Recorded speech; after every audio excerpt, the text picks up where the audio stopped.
Bei Cludi haben wir uns zum Ziel gesetzt, eine möglichst einfach verständliche Sortimentsstrategie am Markt zu etablieren.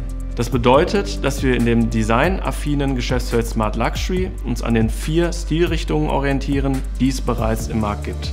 Das ist auf der einen Seite der Bereich Contemporary, also das Zeitgenössische. Dann gibt es den Bereich Avantgardistisch. Zum Dritten befinden wir uns im modern-klassischen Bereich und zu guter Letzt im Purismus. Cludi Bots ist der Archetyp in Reinform. Die Armatur ist puristisch, beinhaltet elementare geometrische Formen und hat ausgewogene Proportionen zwischen Grundkörper, Auslauf und Griff. Das Sortiment besteht aus den Höhen 75, 100 sowie 240 mm und ist dementsprechend für unterschiedliche Waschtische geeignet. Alle unsere Armaturen sind aus einem Guss gefertigt und beinhalten den sogenannten S-Pointer.